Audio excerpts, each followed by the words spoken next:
afternoon, class. My name is Marie Garding. Today I'd like to share one of my life experience with you.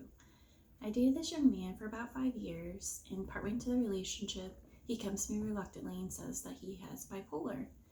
And I was like, well, why didn't you tell me this in the beginning of the relationship? And he says, well, I was afraid that you wouldn't want to date me or that you would break up with me, so on and so forth. And I'm like, to me, it's just a medical condition. It's no different than if you had cancer or a heart problem. So we continue on in the relationship, and don't get me wrong, we had some really good times together, but as the relationship progressed, he started showing, some serious bouts of anger, like when we'd have arguments and he'd get extremely mean. But once again, with bipolar, you have those big mood swings, so I chalked it up to the bipolar. And then a little farther in, he comes, all of a sudden he just has these reactionary episodes. And don't get me wrong, they weren't happening all the time or anything, but the fact is they were happening. So he come barging at me and, knock me down to the ground, or there was a time when he actually choked me, but not choked me like I couldn't breathe, but, enough to scare me. And normally, obviously that would make a person run, and, it's not like I didn't think about it, but the more I read about bipolar, I had learned, that they could be blacking out. And so, of course, I chalked it up to that again. Until one day, I'm sitting on the couch and we're having an argument about the remote, because the remote control for the television isn't doing what it's supposed to be doing, or the cable company's having problems with their channel. I'm not sure which, but the point was he was getting angry at me because he's telling me what to do with the remote and it ain't working. So he thinks I'm not working it correctly. So he's getting ready to come charge at me. And I say to him, I'm like, you know what? Watch out, you're going to knock over that bowl of cereal.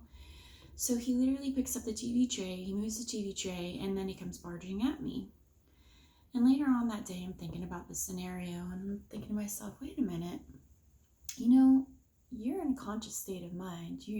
With that TV tray, you moved that TV tray out of the way before you came charging at me. So you were consciously aware of what you were doing. So therefore, you chose to barrel at me. You chose to hurt me. This wasn't a blackout experience. So that was a turning point for me when I realized that, I had this unhealthy need to try and save him because, he had such a horrible childhood, blah, blah, blah.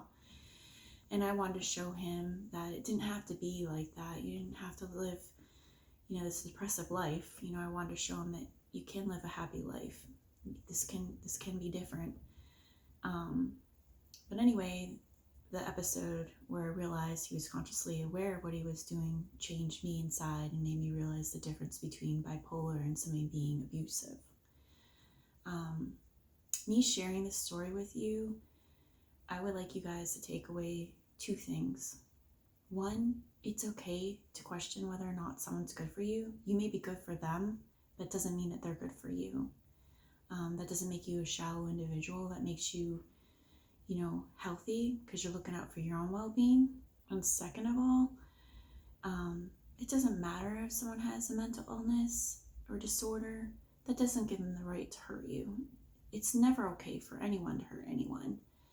So, just keep that in mind. So if my story helped any of you in some small way, I'm happy that I shared it. And I just want to say thank you all for listening. Have a great day. Bye.